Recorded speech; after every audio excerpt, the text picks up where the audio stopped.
Hello दोस्तों, स्वागत है आपका हमारे YouTube channel target study IQ पे। दोस्तों, जैसा कि आप लोग जानते होंगे, आप यूपी आर ओ एग्ज़ाम की तैयारी कर रहे हैं। तो दोस्तों, उसमें जो 22 नंबर के जो क्वेश्चंस आते हैं, तो दोस्तों वो आते हैं आपके यूपी स्पेशल करके, ठीक है। और दोस्तों, जो उसमें जो मेजर सेक्शन होता है, जो वो होता है उत्तर प्रदेश करंट अफेयर्स का, ठीक है। तो दोस्तों, इसी मेजर सेक्शन को कवर करने के लिए हम लोग ये वीडियो आपके लेके आए हैं, ठीक है। और इन्हीं वीडियो में हम उत्तर प्रदेश करंट अफेयर्स को डिस्कस करेंगे, ठीक है। और साथ ही साथ अगर आपका उत्तर प्रदेश में कोई और एग्जाम है जिसमें उत्तर प्रदेश करंट अफेयर्स के क्वेश्चन आते हैं, तो दोस्तों ये वीडियो आपके लिए बहुत ज़्यादा इंपॉर्टेंट होने वाला है, ठीक है। तो शुरू करते हैं दोस्तों आज के अपने इस वीडियो को। अपना पहला क्वेश्चन लेते हैं। पहला हमारा क्वेश्चन क्या है कि उत्तर प्रदेश के किस जिले में देश की पहली नाइट सफारी शुरू होगी, ठीक है। तो देश की जो पहली नाइट सफारी है दोस्तों, वो कहाँ शुरू होने वाली है? तो दोस्तों, देश की जो पहली नाइट सफारी है वो आपकी लखनऊ में शुरू होगी। कहाँ पे शुरू होगी? लखनऊ में शुरू होगी। तो इसका आंसर हो जाएगा ए, लखनऊ, ठीक है। ये देखो दोस्तों, इसकी इमेज देख लेते हैं। इसमें लिखा हुआ है कि लखनऊ में देश की पहली नाइट सफारी शुरू होगी, ठीक है। अब दोस्तों, इससे रिलेटेड कुछ पॉइंट्स देख लेते हैं। ये दोस्तों सिंगापुर जो देश है वहाँ पे दोस्तों, अगर दोस्तों पूछा जाएगा कि विश्व की पहली नाइट सफारी कहाँ पे शुरू की गई थी, तो विश्व की जो पहली नाइट सफारी शुरू की गई थी वो दोस्तों सिंगापुर में शुरू की गई थी, ठीक है। तो उसी को देखते हुए अब सिंगापुर की ही तर्ज पे सिंगापुर की जो हुई नाइट सफारी है, उसी की तर्ज पे दोस्तों ये जो लखनऊ में नाइट सफारी बनने जा रही है, उसी की तर्ज पे बनाई जाएगी, ठीक है। और दोस्तों, ये बनाई कहाँ जाएगी? ये दोस्तों बनाई जाएगी कुकरेल वन क्षेत्र, जो एक जगह पड़ती है आपके लखनऊ में, वहाँ पे ये डेवलप करी जाएगी, ठीक है। तो अगर पूछता है कि देश की पहली नाइट सफारी कहाँ पे बनेगी, तो देश की पहली नाइट सफारी दोस्तों बनेगी आपकी लखनऊ में, ठीक है। और ये अगर क्वेश्चन कभी पूछ लेता है आपसे कि विश्व की पहली नाइट सफारी कहाँ पे शुरू की गई थी, तो वो दोस्तों सिंगापुर में शुरू की गई थी, ठीक है। अब दोस्तों, कुछ इसमें पॉइंट्स दिए गए हैं, वो पॉइंट्स आप एक बार वीडियो को पॉज करके पढ़ लीजिएगा, ठीक है। क्योंकि अगर मैं सब पॉइंट्स यहाँ पे डिस्कस करूंगा ना, तो वीडियो की लेंथ दोस्तों बड़ी हो जाएगी। और जो हमारा उद्देश्य है वो दोस्तों ये है कि आपको कम समय में ज़्यादा से ज़्यादा नॉलेज प्रोवाइड किया जाए, ठीक है। तो इसलिए आप ये पॉइंट जो है इनको एक बार पढ़ लीजिएगा, ठीक है। अब चलते हैं दोस्तों अपने अगले प्रश्न की तरफ। हमारा अगला प्रश्न क्या कहता है कि उत्तर प्रदेश सरकार प्रदेश में कितनी महिला पीएसी बटालियन का गठन करने जा रही है? तो उत्तर प्रदेश सरकार जो है कितनी महिला पीएसी बटालियन का गठन करने जा रही है? तो दोस्तों, ये 3 महिला पीएसी बटालियन का गठन करने जा रही है। तो इसका आंसर हो जाएगा सी, 3, ठीक है। अब दोस्तों, एक इसका इमेज देख लेते हैं। ये देखिए, योगी आदित्यनाथ जी की सरकार ये 3 महिला पुलिस बटालियन का गठन करने जा रही है, ठीक है। अब इससे रिलेटेड कुछ पॉइंट्स देख लेते हैं दोस्तों। तो दोस्तों, ये जो महिला पुलिस बटालियन 3 जो बनने जा रही है, वो दोस्तों बनेगी कहाँ पे? तो दोस्तों, एक बनेगी आपकी बदायूं में, एक बनेगी दोस्तों लखनऊ में, और जो एक बनेगी वो आपकी गोरखपुर में बनेगी, ठीक है।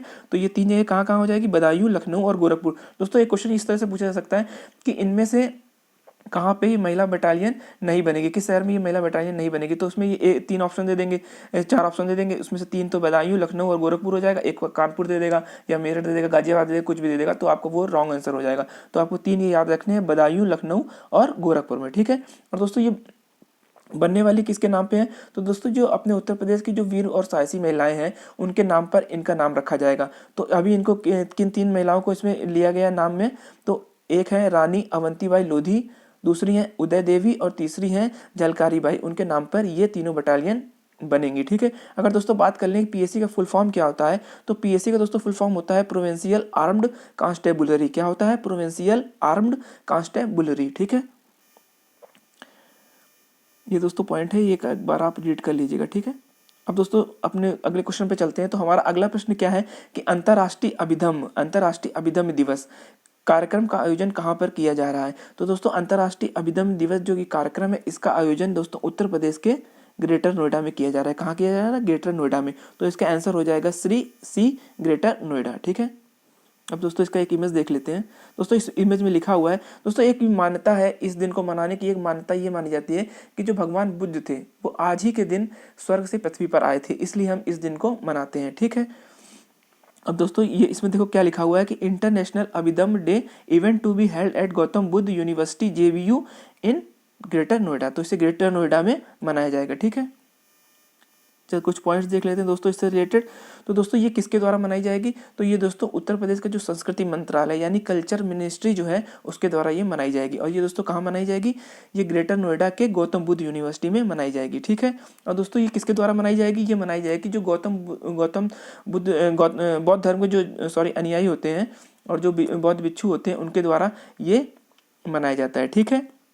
और दोस्तों इस दिन क्या होता है कि जो वो बौद्ध भिक्षु होते हैं वो एक ही जगह पर स्थान पर रुकते हैं और भगवान बुद्ध की प्रार्थना करते हैं, ठीक है। और दोस्तों ये देखो इसमें मान्यता ये मानी जाती है इस दिन को मनाने की कि इस दिन भी भगवान बुद्ध जो थे वो स्वर्ग से पृथ्वी पर आए थे, इसलिए इस दिन को हम लोग मनाते हैं, ठीक है। बेसिकली जो बौद्ध धर्म के लोग इसको मनाते हैं। दोस्तों चलते हैं अपने अगले क्वेश्चन की तरफ। हमारा अगला प्रश्न दोस्तों क्या है कि ग्लोबल इन्वेस्टर समिति 2023 का आयोजन कहाँ पर किया जाएगा, ठीक है। तो जो ग्लोबल इन्वेस्टर समिति 2023 है उसका आयोजन दोस्तों किया जाएगा आपका लखनऊ में। कहाँ पे किया जाएगा, लखनऊ में, इसलिए इसका आंसर डी राइट आंसर हो जाएगा, ठीक है। अब दोस्तों इसकी एक इमेज देख लेते हैं, क्योंकि दोस्तों इमेज बहुत ज़्यादा इंपॉर्टेंट होती है। कभी कभी क्या होता है कि दोस्तों जो मैं बोल रहा हूँ जो आप देख रहे हैं उससे नहीं याद होता है, लेकिन कुछ जो विजुअल्स होते हैं उसके द्वारा आप उसको लंबे समय तक अपने दिमाग में रिटेन कर सकते हैं। तो दोस्तों इसमें लिखा हुआ है कि लखनऊ में कब मनाई जाएगी, ये 10 से 12 फरवरी 2023 को ग्लोबल इन्वेस्टर समिति लखनऊ में मनाई जाएगी, ठीक है, आयोजित की जाएगी। अब दोस्तों इससे रिलेटेड कुछ पॉइंट हैं। तो दोस्तों ये कहाँ पे मनाई जाएगी, लखनऊ में मनाई जाएगी, हमने डिस्कस कर लिया है। 10, 11 और 12 फरवरी को इसे मनाया जाएगा, ठीक है। अब दोस्तों इस समय उत्तर प्रदेश की जो ये अर्थव्यवस्था है, इकॉनमी है, वो दूसरे नंबर पे आने वाली है। उसी के मोटिव लेके इसको मनाया जा रहा है, ठीक है, आयोजित किया जा रहा है, सॉरी। दोस्तों चलते हैं अपने अगले प्रश्न की तरफ। हमारा अगला प्रश्न क्या कहता है कि पूर्वांचल की पहली सीमेंट फैक्ट्री कहाँ पर लगाई गई है। अभी तक पूर्वांचल में कोई भी सीमेंट फैक्ट्री नहीं थी, तो वो जो पूर्वांचल की पहली सीमेंट फैक्ट्री है वो दोस्तों कहाँ पे लगाई जाएगी।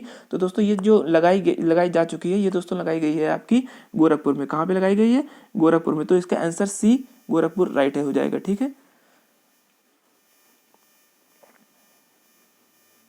ये देखो दोस्तों इमेज में क्या लिखा हुआ है कि सीमेंट उत्पादन का हब बनेगा गोरखपुर। तो ये जो गोरखपुर में ये एक फैक्ट्री लगाई गई है, इसलिए अब यहाँ से सीमेंट का उत्पादन किया जाएगा, ठीक है। अब कुछ पॉइंट्स देख लें दोस्तों। इसमें क्या है कि जो ये फैक्ट्री ये किसके द्वारा लगाई गई है दोस्तों, एक ग्रुप है गैलेंट ग्रुप करके, गैलेंट समूह करके, उनके द्वारा ये फैक्ट्री लगाई जाएगी। और दोस्तों इसमें जो आपका जो पर मंथ जो इसका प्रोडक्शन होगा सीमेंट का वो लगभग 60,000 टन होगा। तो सोच लीजिए कितना बड़ा ये हब बनने जा रहा है अपना गोरखपुर सीमेंट के मामले में, ठीक है। चलते हैं दोस्तों अपने अगले प्रश्न की तरफ। हमारा अगला प्रश्न क्या कहता है कि उत्तर प्रदेश की किस यूनिवर्सिटी ने देश का पहला super conducting magnet system develop किया है। अब दोस्तों ये जो super conducting magnet system develop करने का उद्देश्य इनका ये था कि दोस्तों MRI मशीनें जो बनाई जाती हैं उसमें इसका यूज़ किया जाता है। तो ठीक है, तो ये जो सिस्टम है ये किसके द्वारा डेवलप किया गया है। तो दोस्तों ये इलाहाबाद यूनिवर्सिटी की एक टीम है उसके द्वारा डेवलप किया गया है। तो दोस्तों इसका आंसर हो जाएगा आपका डी इलाहाबाद यूनिवर्सिटी, ठीक है। अब देख लेते हैं दोस्तों इसका एक इमेज। इसमें देखो दोस्तों लिखा हुआ है कि इलाहाबाद यूनिवर्सिटी की टीम ने किया बड़ा आविष्कार, अब बनेगी MRI मशीनें, ठीक है। तो जो ये MRI मशीनें हैं, अभी तक क्या होता था दोस्तों, इसका 100% हम लोग इंपोर्ट करते थे दूसरे देशों से, लेकिन अब इस सिस्टम के डेवलप होने से अब हम MRI मशीनों को अपने देश में भी बना सकेंगे, ठीक है। और इसका श्रेय जाता है हमारी इलाहाबाद यूनिवर्सिटी को, ठीक है।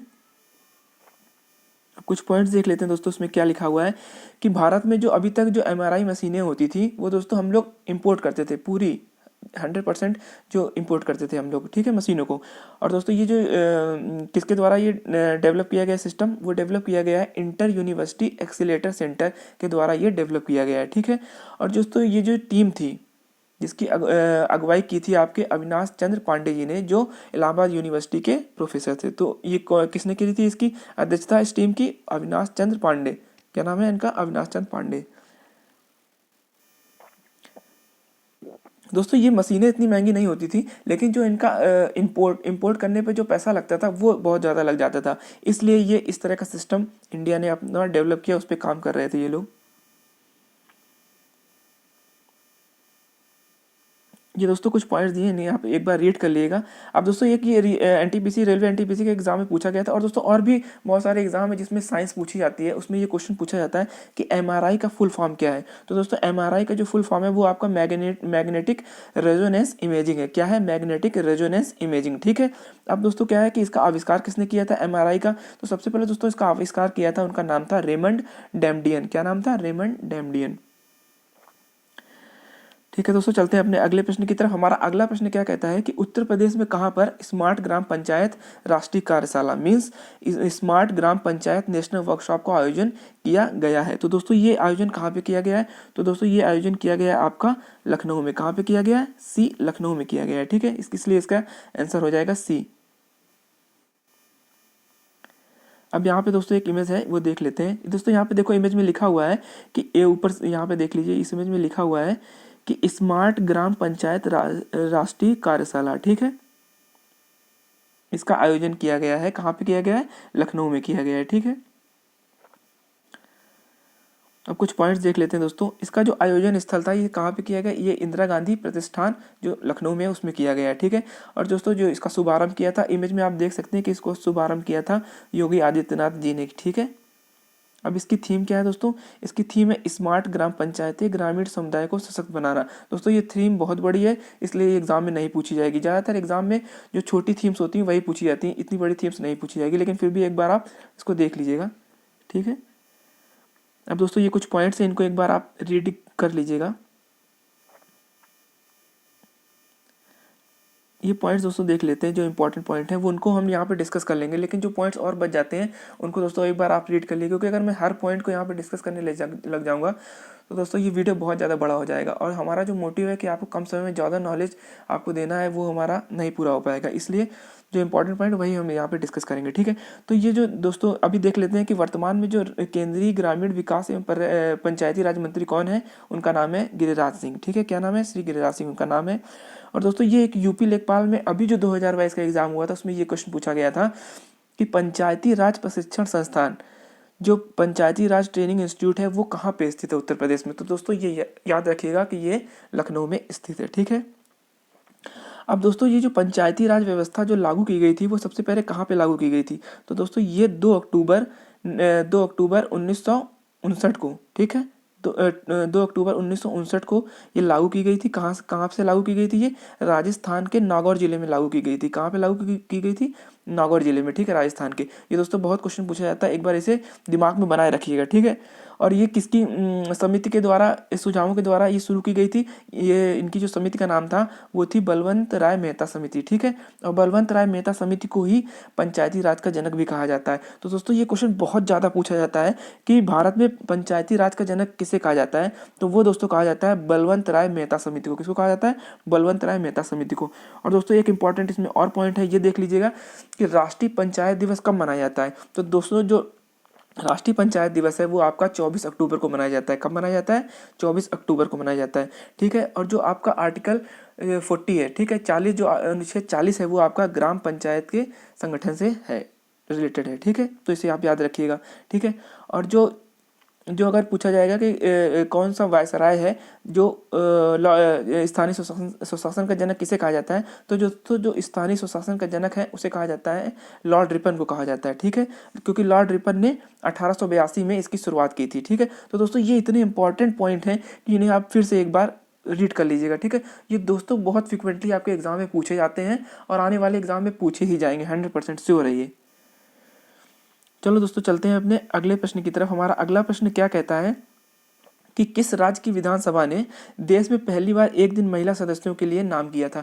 तो दोस्तों ये आपका किया था उत्तर प्रदेश की विधानसभा ने। किसने किया था? उत्तर प्रदेश की विधानसभा ने किया था, इसलिए इसका राइट आंसर हो जाएगा डी उत्तर प्रदेश। क्या हो जाएगा? डी उत्तर प्रदेश, ठीक है।